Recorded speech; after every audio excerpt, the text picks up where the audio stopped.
Good afternoon, everyone. Live from Silicon Valley, California, this is Success Sadhana. My name is JM, and I welcome you all to a program today where we'll discuss another lessons from the Golden Monk.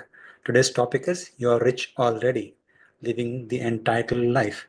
With our speaker today, Vaish, a veteran Bhakti yogi, author, and former monk. We have around 12 members on Zoom, and thank you so much for coming back on Success Sadhana, Vaish.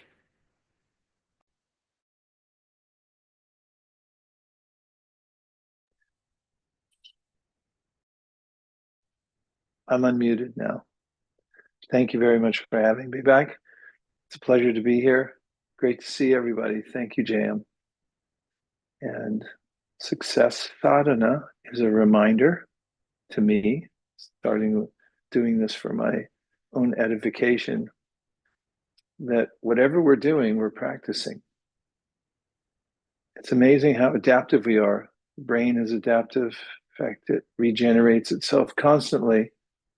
And the idea of success is that we're able to identify what is most important in our lives and be working towards it and not something else. One of the ways of describing a life that is unfulfilling is having unworthy goals, even unknowingly, and having a pathway towards them rather than forging our own pathway towards what's most desirable. And what I'll be talking about today has so much to do with the wisdom that's been passed down through many generations of wise people. Just over the last few days, I've been writing a foreword to a book of a colleague of mine. And to write the foreword, I had to read the book. Well, I should say I had the privilege of reading the book before anybody else, except for the editor, because I had to read it to write the foreword. And I've known this person since 1986 or so, and was astounded by the wisdom that came pouring forth from his pen.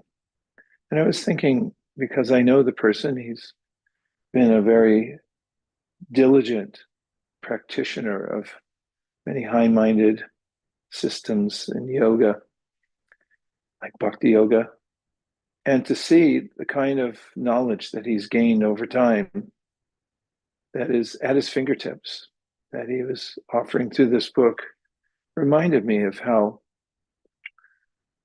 fruitful is a life, a human life especially. We're able to assimilate things and look at higher ideals and work towards them, try to refine ourselves.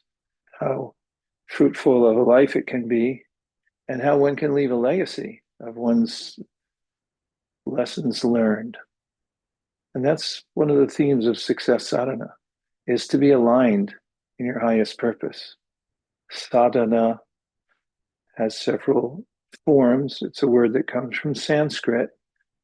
And a person who's a practitioner of principles that help to elevate him or her to a higher spiritual consciousness, or I should just say higher consciousness, because consciousness and spiritual are synonymous in the ancient wisdom literatures.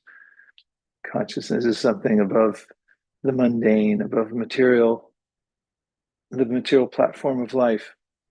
So how do we reach that?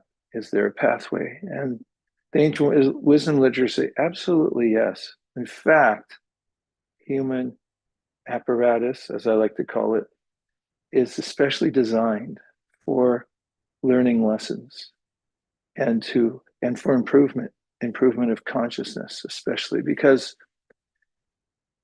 however we're able to purify our consciousness to that degree, we're able to ascertain our highest purpose in life. We can understand causality. We can also notice the difference between us as conscious beings and the material world. And if we misidentify ourselves anywhere along the line, then we start to feel anxious again.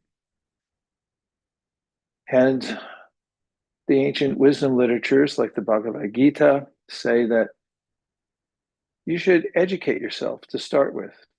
My teacher used to say there's two things one needs to move forward in life or move upwards in life, and that is knowledge, and the second is practice. If you have knowledge, but you don't have a practice to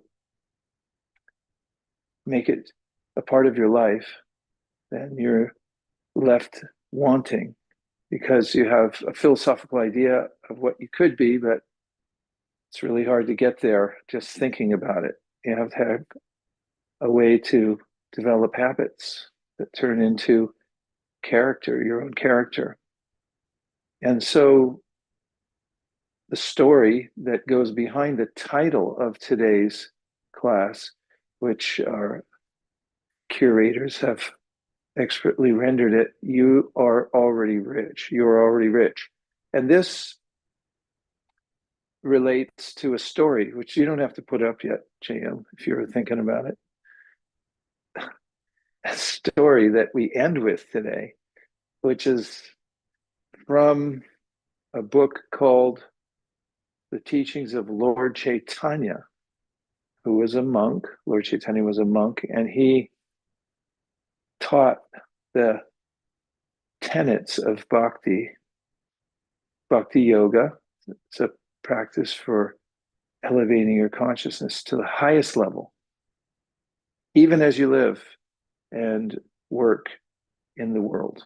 That was one of the basic basis of one of his teachings, is that you don't have to give up your day job. Don't think you have to drop everything and go to the forest, because that's not practical. I don't even know how many forests are left, or if you'll be allowed in them without trespassing. So some call him the golden avatar. He was a monk, very beautiful, golden stature. Sometimes I call him the golden monk. The great wealth he left behind him was his teachings, and those were recorded conversations, not recorded the way we think. I mean, they were written down in diaries, which are rare at that time also, because writing implements were not readily available. I hate to shock anybody, but it was hard to buy a pen because they didn't have them. So those students of the Golden Monk had ways of recording in the time, in the technology of the day, his teachings. Two of his students were chief minister of a government in Bengal. Another one was the head of the treasury. And both of them had met the Golden Monk and then decided that they wanted to dedicate their lives to this process. And he had spent a long time with each of them, giving them basic practices of bhakti. And when I say bhakti, bhakti means that which is already in us. There's an inherent sense of wanting to love. This is one of the basic principles, the teachings of bhakti. Love is universal. It's there in life itself. Life means consciousness. And when we look around us and we see conscious beings of various kinds, for instance, there are humans. We can see a few here, but just a few. And then we may see animals. If anybody's seen an animal today, give me an emoji. Anybody see an animal? Vicky? Manu, see an animal? Denise, saw an animal. Okay. If you can find the emoji for your animal, please put it up. There's animals, there's plants, all living beings, said the Golden Monk. And it's parallel cat. Okay, somebody saw a cat. Another cat. There's a dog. That's all we get, cats and dogs. So the Bhagavad Gita, in the Bhagavad Gita, Krishna talks about somebody who's come into a state of higher consciousness by development, not just by accident. It's not a fluke, it's a cultivation. And he says, Vidya Vinaya Sampane Brahmane Gabihastani Shuni Chaiva Shapake Cha Pandita Samadarshina. Explain yourself. That's Sanskrit. It's a verse that talks about how a person who's reached clarity in consciousness sees beyond the external body of any living being. For instance, and we saw cats and dogs come up. Nobody saw any other animals today. You see a cat, you see a dog. Although they have a different form, cats and dogs, they can get along. But if you put a cat in a dog pound, he's not going to be very happy. So cats, dogs, as the verse I just quoted says, they have the same consciousness inside, same quality of consciousness. Externally, their fur may be a little different, their eye shape, their body shape, and so forth. But a cat and a dog inside, beyond the cover, like if anybody's ever participated in America's, I don't know, third favorite pastime, Halloween, you dress up in a costume, right? I know, I grew up here, so I did it. You grow up in a costume and put on a mask or whatever you might dress up as, and you play the part of something. But underneath the mask, you're you. So the Bhagavad Gita says, beyond the mask of your body, which is a part you're playing, whether you're playing the part of a cat, which is stretch out on the couch and at night go running around trying to find stuff that's moving, or dogs protect the territory. They'll have their own nature. That's all part of a physical apparatus that's different from the consciousness that animates the body. So the golden monk said a person who reaches this consciousness of seeing that beyond the body, there's the consciousness within, which is categorically different from the body. It's a different energy altogether. Such a person is known to be a pundit. We've heard this, pundits oftentimes are those who speculate on what's going to happen in the world, right? But pundit comes from a Sanskrit word also, which means a learned person. So the learned sees beyond the body and sees beyond his or her own body, and that I'm not my body. I may be playing the part right now, wearing a mask as a man, woman, American, maybe Australian, Indian, and so forth, but these are all external designations. And what's the nature of consciousness? This is what the science of bhakti goes into.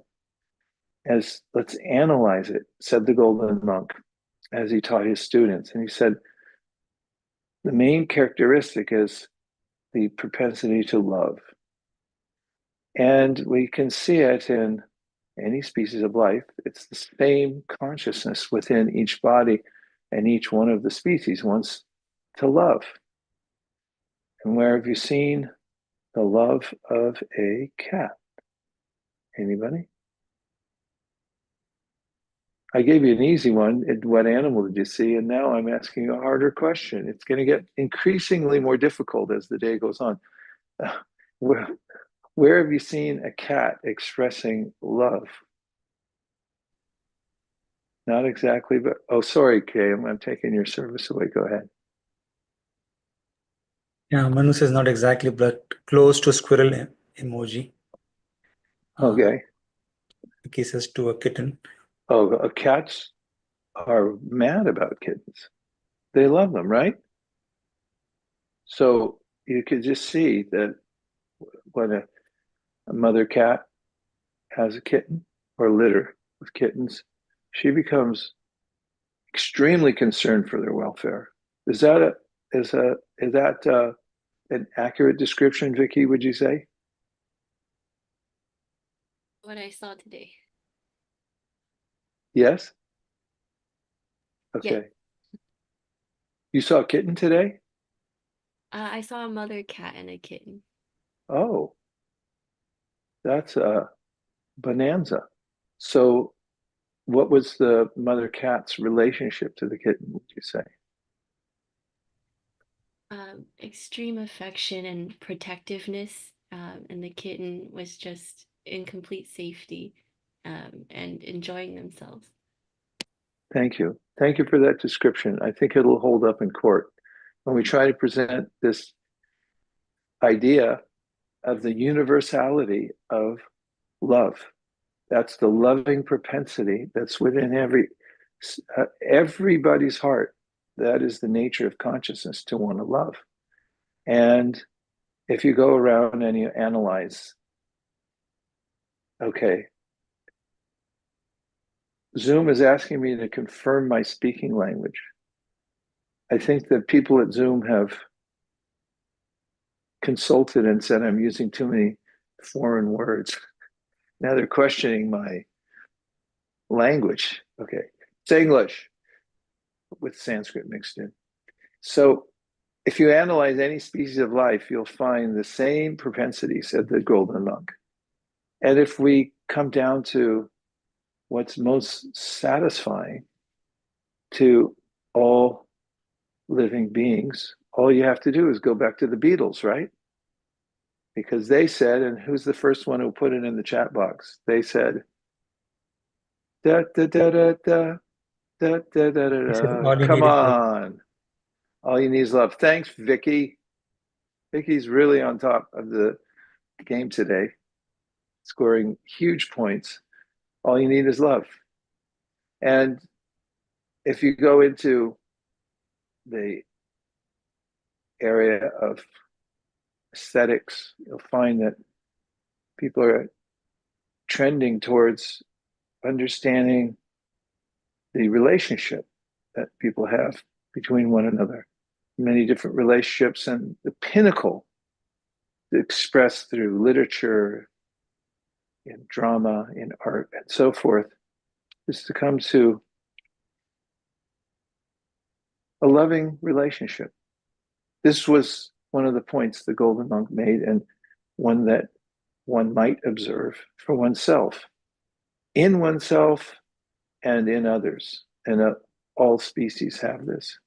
And to the degree that one becomes conscious, to the level that one's consciousness is purified, then one experiences this loving propensity more and more. On the lower end of the spectrum of experience is fear. And this comes about by misidentifying myself as the material body. As once I think that I am a physical body, there are a lot of things that are scary about that. One is that I may cease to exist at some time. My teeth might fall out. Everything else might stop working. Sometimes the parts of the body stop working one at a time. Sometimes they stop altogether. And that can ruin your whole day. So there's a kind of deep anxiety, a deep-seated anxiety that one feels when identifying oneself as the body. And there's a fear that arises. And when one becomes purified in consciousness and sees I'm not my body, then one can rise to higher levels of consciousness and motivation, like I'm doing a duty. The highest is when you love the object that you're serving. And all of us, said the Golden Monks, are serving someone. Bob Dylan said it too in one of his songs, you got to serve somebody. So this bhakti is a universal principle. It's not a ritual, it's not a sectarian idea, but it's a universal idea expressed by the Golden Monk that, number one, we're not the physical body. We're not hair, fingernails, bones. These are all part of the machinery that we're living in right now. And the human body is a portal in the Bhagavad Gita, Krishna also says it. He says that it's rare to get a human body, but when you get it, it's a great opportunity to rise to a higher level of consciousness. As you may have noticed that animals, although trainable in many ways, have a hard time with causality and extending their thoughts to considering a big bang or the origin being some personality who manifests the world. Any of those thoughts are very difficult to discuss with animals, but human beings do it all the time. And so coming to that, to a practice in life where one can appreciate, number one, I'm not my body. Number two, that there's a state of consciousness in which I feel connected and satisfied. So the first point that the Golden Monk makes is that the goal of life is to attain this state of love. And for whom? Then nothing temporary. We're part of a greater whole, and the greater whole has at least all the qualities that we have. Otherwise, it wouldn't be the complete whole. And when we're able to get more information about our relationship with a complete whole, then we can act on that relationship once we know what the complete whole means. So when we are able to do that, we can rise to the level of love for our origin. Very technical sounding language, purposeful at this point. So today's program is called Success Sadhana. Now, I just mentioned that sadhana indicates a practice by which you can come to a particular goal. And a person who's engaging in sadhana is called a sadhaka, someone who embraces the practice. You're not living willy-nilly. You're purposefully living because you know there's a higher goal to human form of life, and therefore you're engaged in a process. And when you reach the goal, you've reached what's called the sadhya, the goal. It's the same word with different connotations. And a person who lives this kind of life is also called a sadhu. So you have sadhana, sadhya, the goal. Sadhana means the practice, sadhya means the goal. Sadhaka is somebody who's engaged in the practice, who's also called a sadhu. Any sadhus on here? You're also humble. You don't want to say, oh, I'm something. You're obviously sadhus, otherwise you wouldn't be here. So, success sadhana, it has a ring to it. Is there a practice that one can adhere to where one will achieve what is most desirable in life? And then one must ask, what is most desirable in life?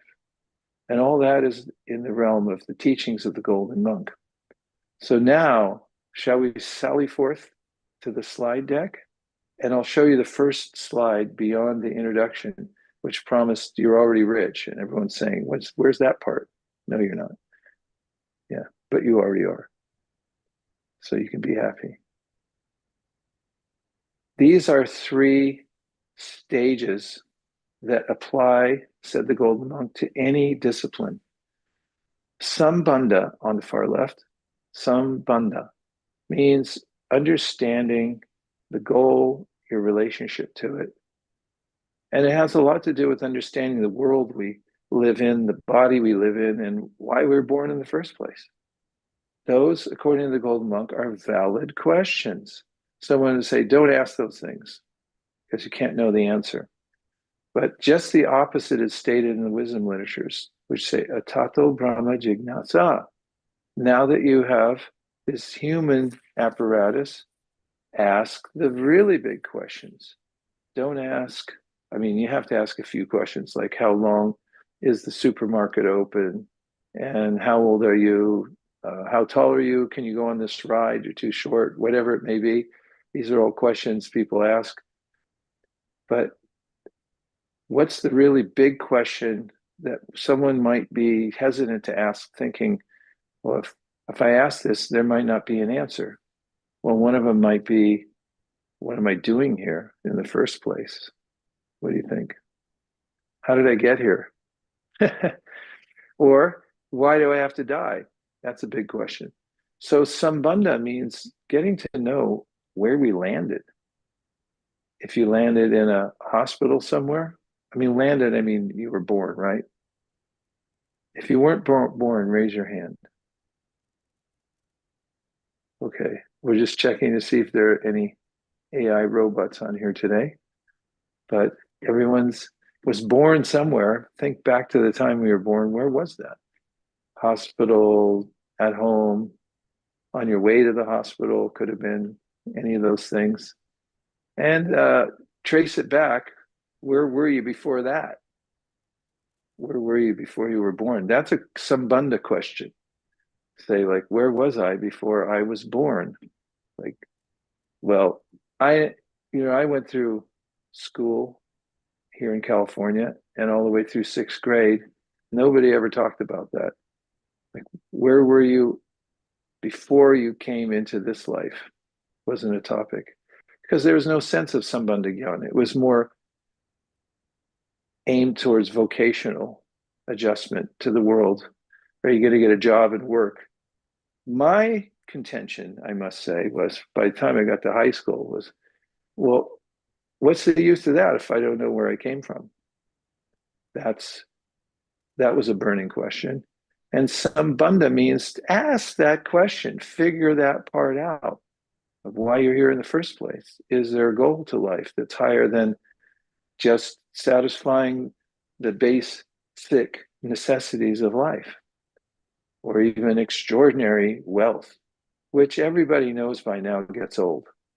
Whatever level you'd rise to as far as material comfort goes, you get used to it, and then you say, let's go to the forest, go camping. I don't want to live in this big house anymore, right? You have a big fancy car and you get tired of worrying about if somebody's going to scratch it or not. And then you say, I'll just get a bicycle. I'll live more simply. And then you get tired of living simply. You try to get more stuff. There's a realm in the material world that you can't go beyond. It doesn't satisfy.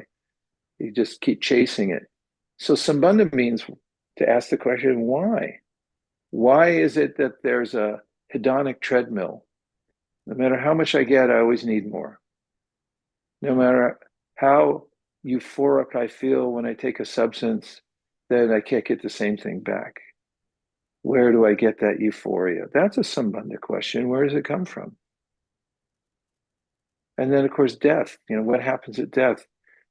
In the Bhagavad Gita, Krishna says people don't want to talk about death because it's too mysterious and it's such a bummer.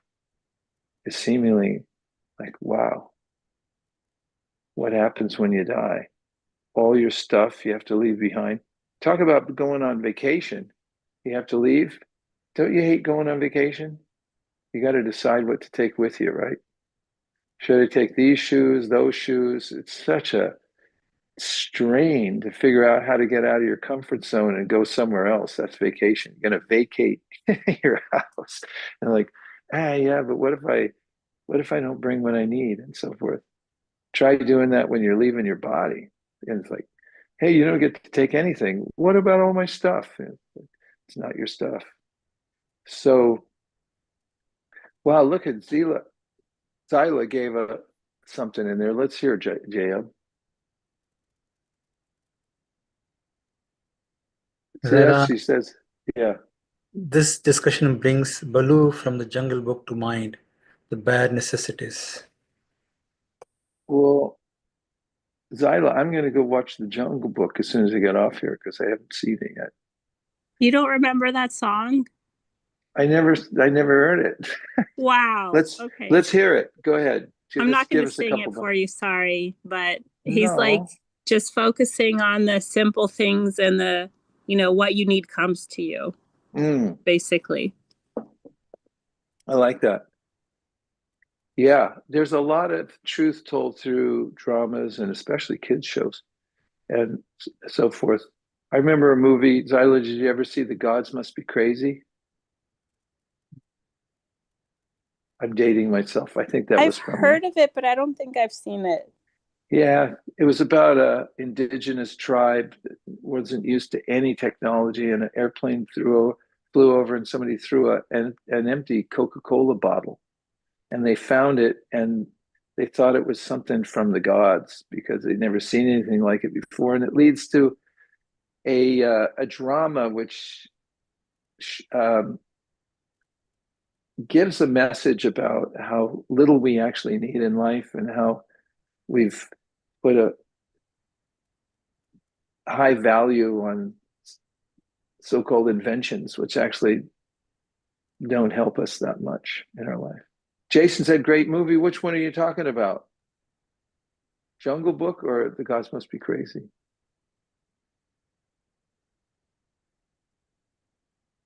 Oh, you saw it too. All right. At least I'm not crazy. I did see a movie like that so many years ago. Nurali's seen it. Okay. It's actually a really instructive movie. It's very interesting. A friend of mine in Australia that I was visiting had he had this program, it's still going on actually after so many years, a dinner and a movie, and he had a movie theater, and then below he served this vegetarian dinner for anybody for a single price, and he was always trying to find movies, mainstream movies that had a message that would lead to a higher discussion. And so I saw it when I was visiting Australia many years ago, and it was definitely a movie with a message. Okay, JM, what am I missing? There is one more question from Ariana. She was asking, you mentioned that a meaningful life comes from having meaningful goals. How can you discern what is meaningful goal and worth pursuing versus what is not? Thank you for such a pointed, helpful question. I really appreciate it. Well, when we come to the Bhagavad Gita and the ancient wisdom literatures, the goal is to re-establish our relationship with our source. And it's a very personal matter in bhakti. It's not something amorphous or nondescript. There is, just as we're persons, the original source of everything is also personal. And there's a kind of the love that we have that I talked about in the beginning. When that's directed towards our source, it's like a light that it continually expands eternally. And so that's bhakti. And the goal of life is what's called prema, very specifically Krishna prema. So the golden monk, he said, prema humarto mahan. The ultimate goal of life is to reawaken this very deep love called prema for the Supreme. And so he said, everything we do in life, whatever job we have, whatever family connections we have, all that can be used in the process of bhakti to come to this reawakening of that bhakti or love for we have to the Supreme. So he pointed out that that's the highest level of consciousness, is to be absorbed in that kind of love. Does that help? Thanks for asking. Yeah, and that's what the Golden Monk was talking about when you talk about sambandha.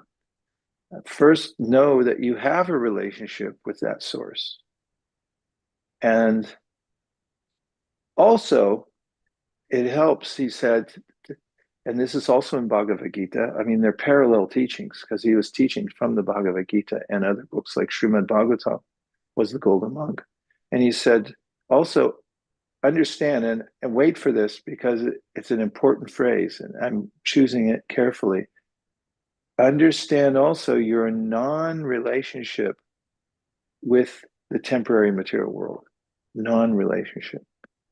One of my favorite little Sanskrit quips from the ancient Vedas. It says, Asango hi ayam purushaha.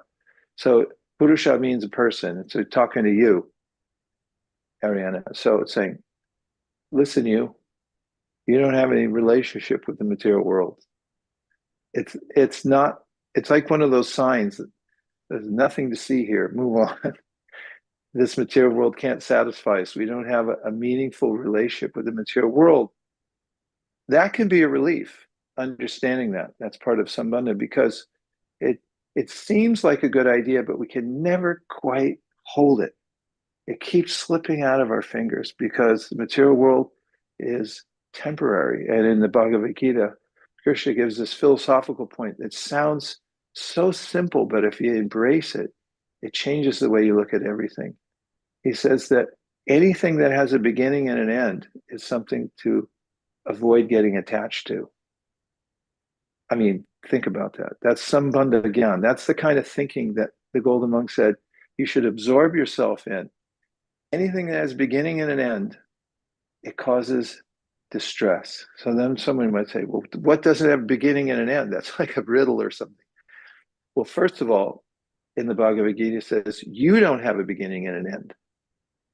And if you look linguistically, which I always like to do, the word to be, it's conjugated different ways, is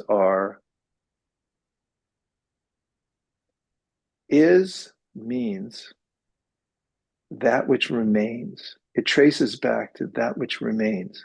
And it's exactly what Krishna says in the Bhagavad Gita. There's energy that doesn't remain. For instance, geography, when you think of geology,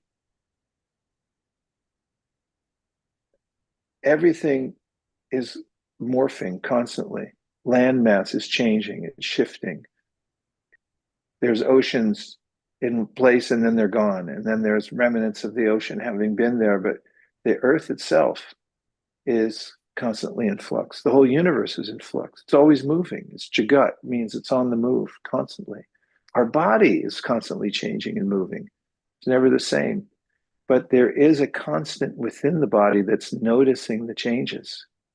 If you were changing, you wouldn't notice everything else changing because you'd just be part of the change. And so Krishna says, that's you. Good to know that you're not the one that's changing. And therefore, if you try to hold on to the changing world, including your changing body, then he says, you're going to have distress. So then someone might say, then what to hold on to? And that's where one, through the process of Sambandha, a careful consideration of our non-relationship with the material world, we may say and receive an answer that there is something that's permanent that you can hold on to. And this is another concept in the Bhagavad Gita that's helpful in the idea of Sambandha Gyan, and that is that the world that we see here is perfectly lovely in so many ways. I mean, aspects of it are not, but that's also part of the complete whole. The world is aesthetically attractive, yes or no? When I say yes, it's a generalization, but there are aspects of this world that are aesthetically appealing, yes or no? Work with me, people. I need some emojis here. Thank you, JM. Thank you, Vicky. Okay.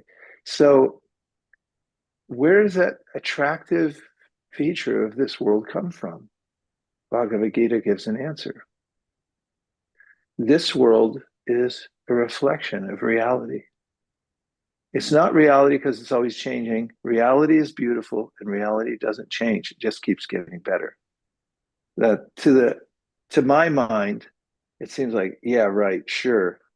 Because I'm so used to the material world, everything's always changing, morphing, you got to die, you got to get sick, you got to get old and all that stuff. You just conditioned means I'm conditioned to accept something.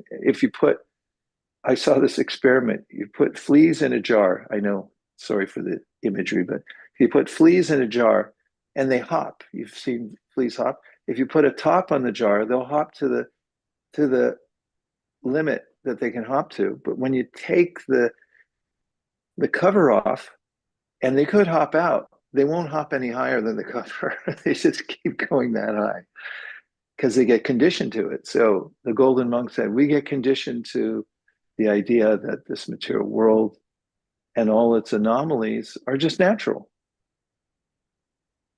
But it's a fake out. As the material world is like a reflection. If you have a tree, and I've seen this, I saw it in, where was I? I went through a park, and you walk through, and there's a reflecting pool. And there's a willow tree on the bank. Not correct. Sounds. Oh, thanks. How did you know that? Who said that? Karavinda? Is that you? Yes, yes, Because they told the story before. yes. You have said this story Okay. before. Have you been there to see the reflecting pool? No, I'm Okay. It's amazing because I'd heard about reflecting pools, and this is in the Bhagavad Gita, that if you see a tree by a pool of water, the tree and the reflection look the same. And so when I walked through, I was stunned. I stopped and you cannot tell the difference between the tree and the reflection of the tree. So Krishna says this world looks attractive because it's a reflection of that which is real. And so when one understands there is a goal beyond just the material world, and you get this supporting knowledge. I was thinking another word, but I had to resort to that phrase. Supporting knowledge that this world is not your home. It's not your ultimate goal. And you can't stay here anyway. You get moved on constantly. You can't live in this world permanently. Nor any of the attachments that we have here can we keep. If we understand that, that's part of Sambandha Gyan. So what you get is, okay, don't be attached to the material world. Then some people say, well, what am I going to do?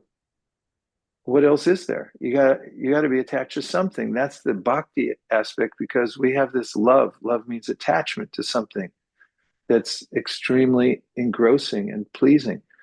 So if I don't have another idea of what to be attached to, by default, I'm attached to the temporary material world. So the golden monk said, no, both sides. The material world is not your home, although it's beautiful because it's a reflection of reality. Get attached to the source of the reflection. And that source has a name, which translates out into the all attractive, which means there's the most attractive. Our source is so attractive, we can't resist it. And anything here in this world that your eyes can't resist, it's a reflection that comes from that source. Have you ever been attracted to something in this world you couldn't take your eyes off it? You didn't even try. You just went there. Please say yes, or I'll feel bad. Yeah. I mean, there's certain things you just automatically are attracted to. Like famous people. I was sitting on a plane from Calcutta to Delhi, and there was a famous person sitting in front of me. Everybody, I could see whenever everyone was getting on the plane, everyone stopped. Jason said, my wife. Very good, Jason. And so, everyone stopped to look at this person and really to oogle. Say, whoa, look who that is. And they say fame is irresistible. So the original source of everything has all fame. And then there's beauty. If you've ever, a beautiful person just walks in the room, then everyone like, okay, I'm going to look. And somebody is wealthy, somebody is strong. All these, what we call opulences, are there in our original source. And it's all subsumed within the personal form of the original source. So love personified is there as the original source of everything.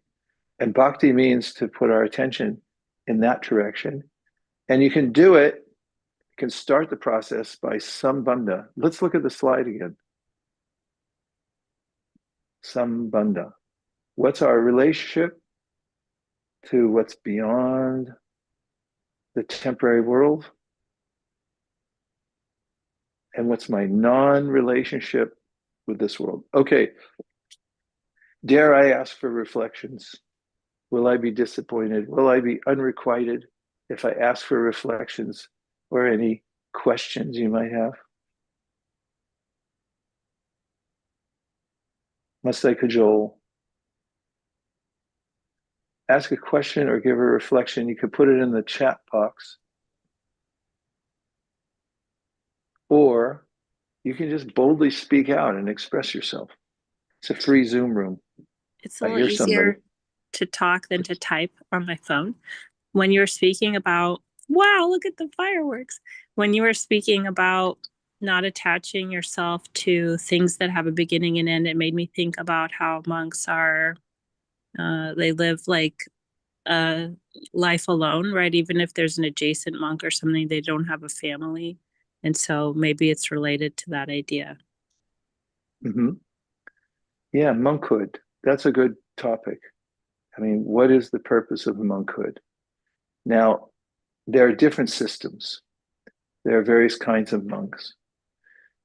The general idea behind monkhood is to spend at least a portion of your life where you have nothing else to do except to cultivate sambandha gyan.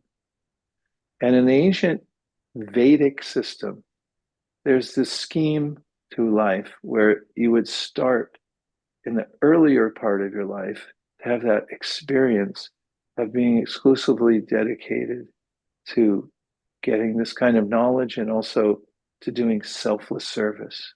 It develops character. And then there's a time at which some people, out of those many who would start that way, decide to extend that as part of their life. Now, some monks, like the Golden Monk, was very interactive. He traveled around all over South India for many years and went door to door, and people would invite him in because that was the culture, and he would integrate with a particular village and teach them the tenets of bhakti. And he also taught this principle called yukta vairagya. So it's a different sense of renunciation and a different sense of solitude for monkhood. So, for instance, sometimes monks take a vow of silence. If anyone's ever tried that before, it's daunting just to be silent, although it's very rewarding too. But in one of the teachings of the Vedas, silence is defined more as speaking about what's important and not wasting your speech on the trivial or things that aren't related to your goal. It doesn't mean to be a stodgy, uninteresting, antisocial, annoying, anything else type of person. But it does mean to use your speech wisely. And as far as renunciation of the world goes, this concept of yukta vairagya means that there are three ways to approach the world. One is to try to enjoy it as much as possible. And most people know how that works out.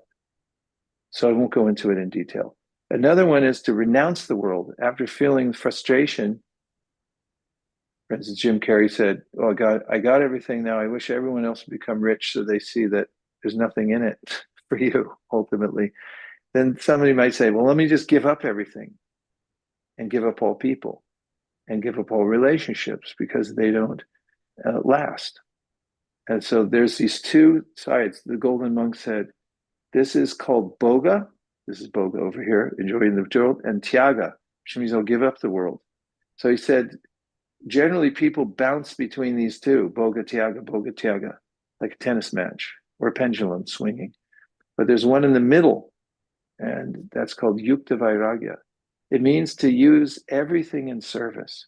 So the kind of monk that the Golden Monk talked about, or the monkhood, is available to everyone in a sense, taking the idea of being a monk as using the world for your highest purpose means that you can live in a house, you can even have a business, you can have a family, you can have interaction with the world, but is with a higher intention. You're using everything for service to the original divine source. And when you do that, you make everything as the universe sacred. And therefore, you're not touched by the world. Somebody might be a renunciate, but be thinking about oh, I wish I could go into the city and watch a video or something like that. Someone might be a big enjoyer and they think, I wish I could give it all up and live in the forest. And then you get Boga Tiaga, Boga Tiaga. But those who engage in service and say, I'll use everything, I'll interact with people, but I'll use it for a higher purpose, for the highest purpose, my prayojan, which is the ultimate goal of life. Those people are also known as monks or renunciates because their intention is high. Let's see what else we can get, JM. That was a fantastic reflection and question. Thank you. It wasn't a question. I just took it that way and expounded upon it. Sorry for that. Go ahead, JM. Nicholas says, how do we see or sense the source from, for an example, a tree? How do we see the source of a tree? Yeah. How do we see or sense the source? For example, tree was given as an example.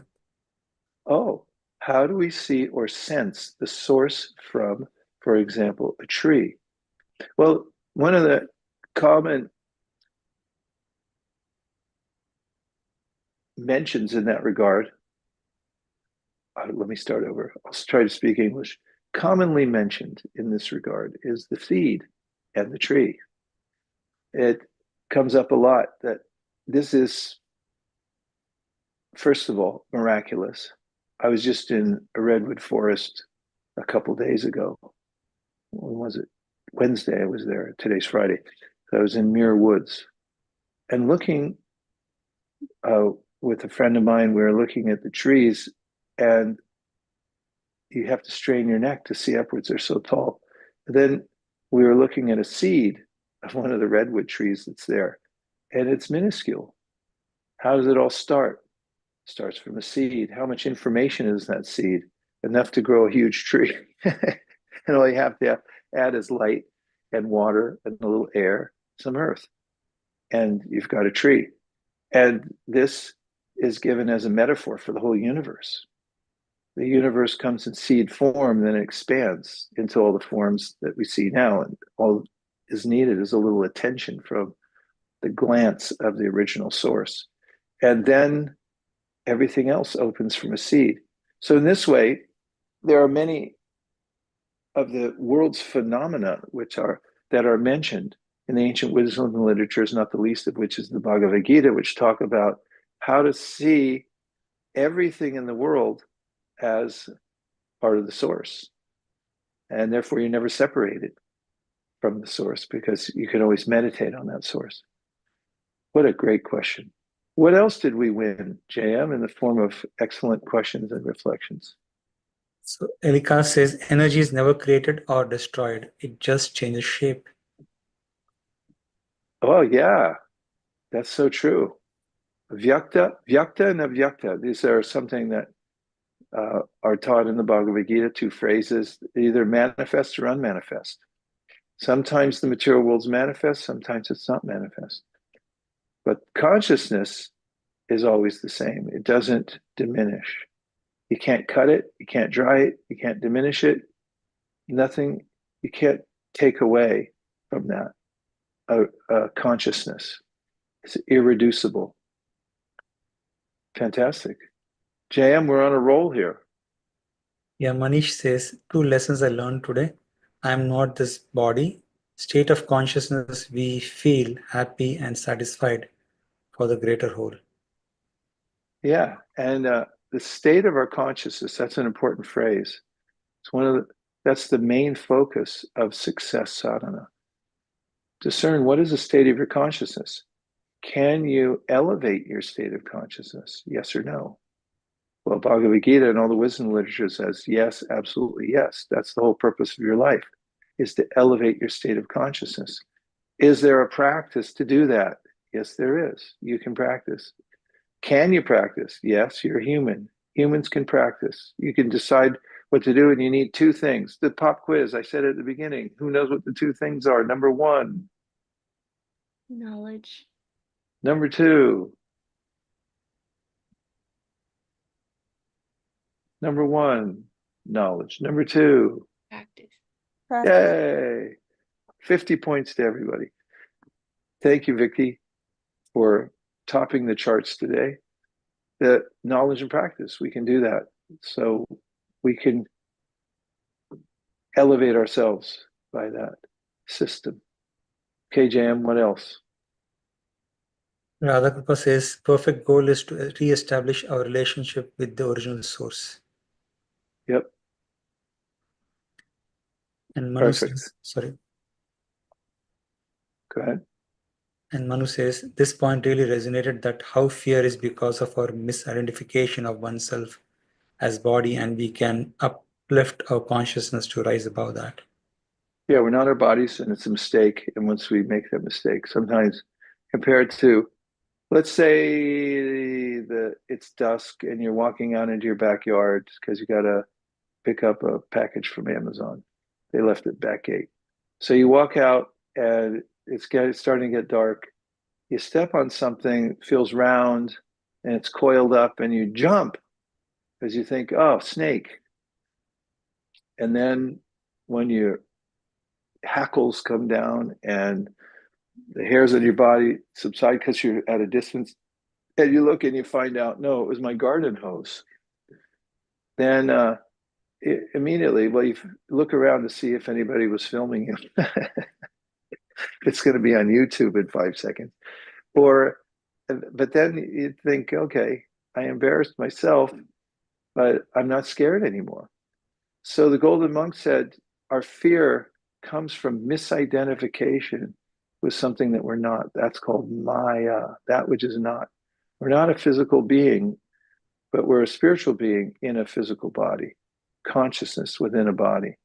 And when we have that complete awareness, there is no sense of fear, because fear comes when I think I'm going to lose something, but you can't lose anything because you're irreducible. You don't die. And that's the biggest fear of all, that I'm going to lose whatever I have, right? And those are all different gradations of the final thing, which is death, where you have to just leave it all behind. Just sign it off. It's gone. Okay, one more. We got 2 minutes left, JM. Pick us a winner. Vicky's got her hand up. This is a rally at the very end here. Thank you for today's session. It's so nice to have this again. Really missed you a lot, and this feels like having sunshine back on Fridays at 12 as usual. This session also really reminded me of 2 Bhakti Circle sessions we had recently. One was last week. We talked about how the Supreme has a personal form, and relating to this personal form is for our own benefit, and that the point of it is for connection. And then yesterday we had a session. At the beginning, we asked everyone, why are you here? And we got some really good answers. People said, because of the Bhagavad Gita. One person said he found it to be like metaphorical gold. And then someone else said that he encountered a sadhu and he was really inspired and he wanted to know more. What is this all about? How can I do it? And I think that brings it back to knowledge and connection, relationship, which bhakti is all about. And coming to these meetings has become our practice. Wow, thanks, Vicky. That was put it all encapsulated for the end point. I love what you put in there about relationship also, because the bhakti practice is based on relationship, and that's exactly what sambandha means. Sambandha means relationship. And if somebody asks you, you meet them at a party and say, are you in a relationship? It's like, that's a common question to ask a conscious being. Are you in a relationship? Even cats, if you found a cat who's wandering along the sidewalk somewhere, looks a little hungry or something like that, you'd ask him the same question, right? What do you ask a cat you find wandering along a sidewalk that looks hungry? You say, are you in a relationship? Do you have a home? Do you have a human that is hanging out with you, who wants to feed you and stuff like that? And the cat's like, no, I don't. Like, you want to come with me? Yeah, I'll jump in. And so, everyone's looking for that relationship, and that's what sambandha is. So sambandha means to find out what's the ultimate relationship. And hint, clue, it's not in the material world, because you can't keep the relationship here going. And also, caveat to that is doesn't mean to become callous to the material relationships. In fact, when you have bhakti and you have an idea of the supreme relationship you can have with our source, then your relationships here are much enhanced. They take on a much more meaning, and they're much the loving relationships we have in this world are deeper. Well, I'll leave it with that last two words, are deeper, JM. And that reminds me of some very insightful, friendly people who live high in the Himalayas who are yogis. And they've developed this loving system of greeting one another and saying goodbye by saying this phrase, Hari Bol.